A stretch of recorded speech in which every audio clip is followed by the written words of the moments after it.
Très chers amis, bonjour.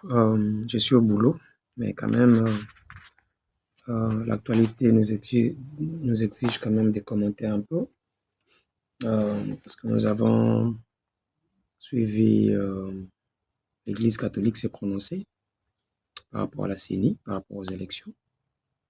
Euh, c'est vraiment inquiétant.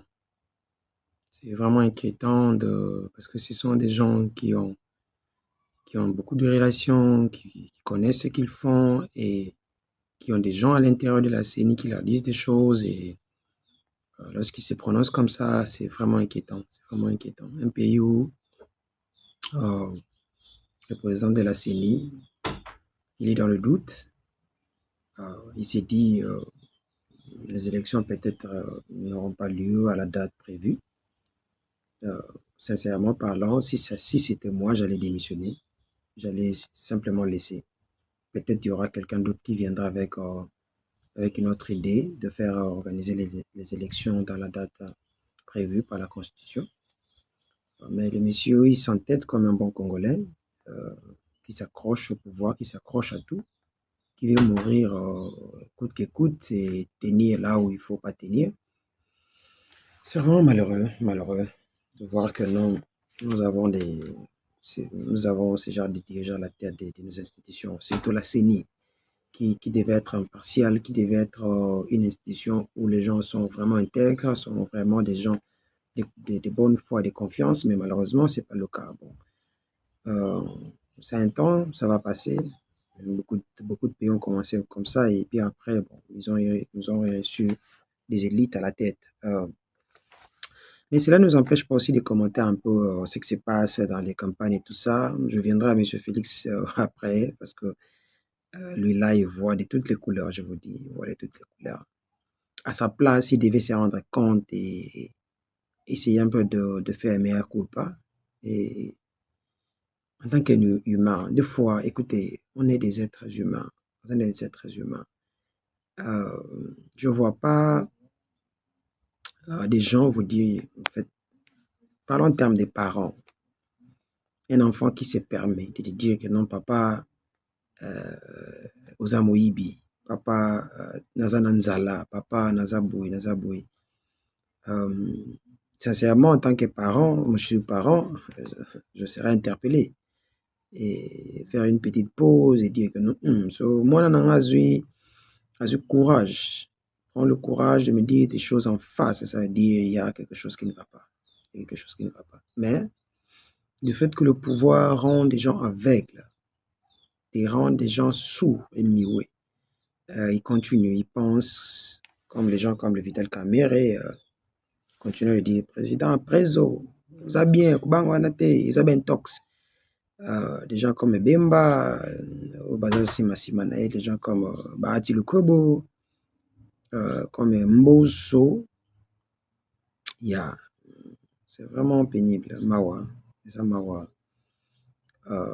Cette actualité, je le fais avec un pincement parce qu'en réalité, euh, notre pays ne devait pas descendre si bas comme ça.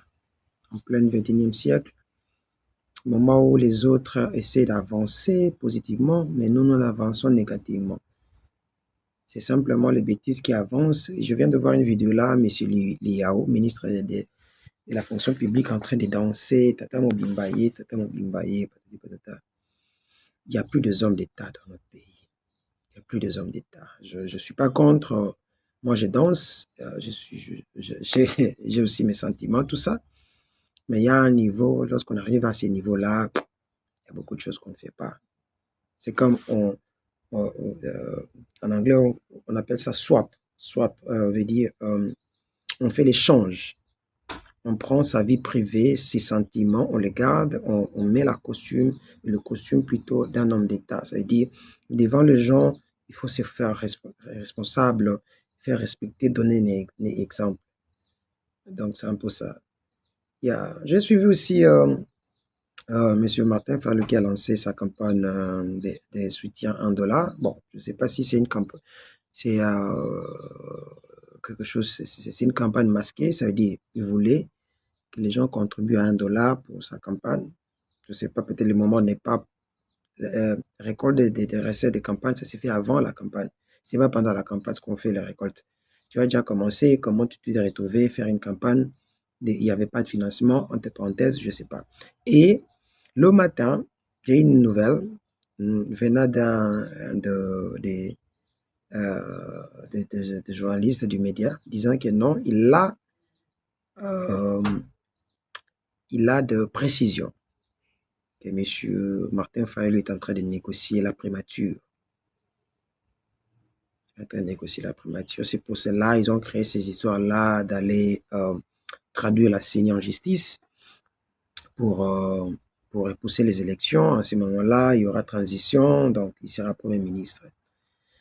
Bon, personnellement, si cela avait un vrai, bon, je ne sais pas, mais je ne pense pas, je ne pense pas. Je connais bien le monsieur, comment il est, comment il réfléchit, et je ne pense pas qu'il puisse se rabaisser à ces niveaux-là. Non, je ne pense pas.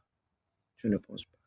Bien sûr que beaucoup de ces histoires qu'il fait maintenant là, je ne suis pas d'accord avec lui, mais je ne pense pas qu'il puisse se rabaisser à ce niveau-là.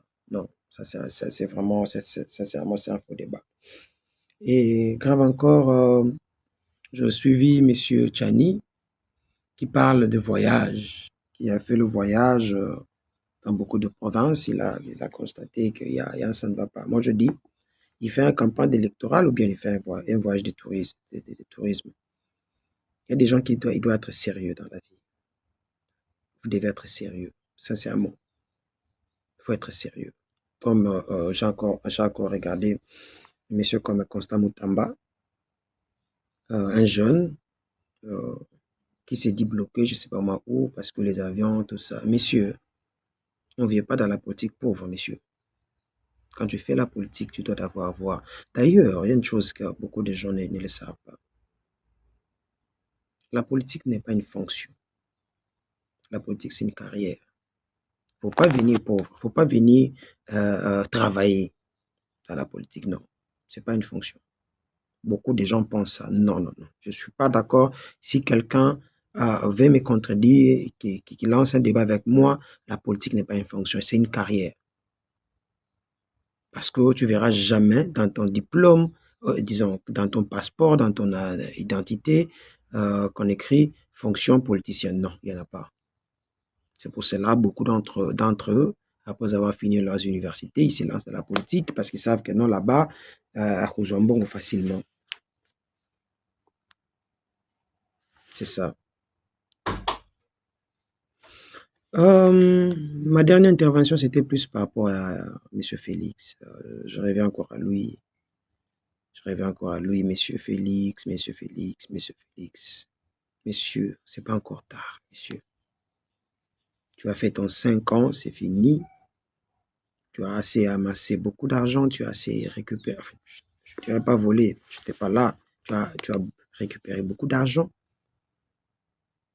Papa, Ekoki, Kinde. Ekoki, sois un être humain. Kinde. En passant, M. Katumbi, j'ai eu des informations très tôt le matin aujourd'hui. Il voulait faire un meeting plutôt le matin aujourd'hui à Kindu, mais le podium, je ne sais pas moi, là où il faire le meeting a été attaqué. Bon, ça se comprend, hein. Tout est possible à Kinshasa, hein, au Congo plutôt. Tout est possible. Tout est possible au Congo. C'est ça en fait. Je voulais juste intervenir rapidement pour essayer de brosser un peu l'actualité qui se passe pendant cette campagne ici électorale. Sincèrement, nous sommes dans le doute par rapport à l'élection du 20 décembre. Nous sommes dans le doute. Et les autres candidats sont où? Je ne sais même pas. Les autres qui ont dépensé 100 000 $, et mon cher, tu viens de je ne sais pas moi d'où, prendre ton argent à la place d'ouvrir des orphelinats ou bien des hommes de vieillards ou bien faire un investissement quelconque pour te rapporter de l'argent. Tu prends ces 100 000 $ là, tu vas à la CENI, tu jettes, je ne sais pas moi pourquoi, peut-être il y a un agenda caché, mais non, non, non, sincèrement, nous devons être sérieux. Ok, cheers, on se parle après. Juste commenter l'actualité, suivez Info Sud officiel sur YouTube. Bientôt là, on aura notre site internet pour essayer de partager beaucoup des informations, essayer de faire des débats constructifs pour notre pays, essayer de réunir des gens et essayer de voir comment est-ce que nous pouvons apporter quelque chose dans notre pays. Parce que c'est simplement, nous ne sommes pas là simplement pour critiquer, nous sommes là aussi pour apporter des solutions parce que nous avons eu le temps d'observer, nous avons eu le temps d'avoir des solutions dans beaucoup de problèmes qui rencontrent notre pays. Donc, nous pouvons apporter beaucoup de solutions. Pour ceux qui nous savent, ils savent que nous sommes capables d'apporter beaucoup de solutions. Donc, c'est un peu ça. Je vous prie de bien vouloir nous suivre dans notre prochain numéro, qui est peut-être ce soir ici, où nous aurons encore un autre invité. Le dimanche passé, on avait M. Oki Okende. Aujourd'hui soir, on attend son appel. Dès qu'il appelle, il confirme. On va vous faire signe. Donc, cheers. Portez-vous bien. À bientôt. Bye.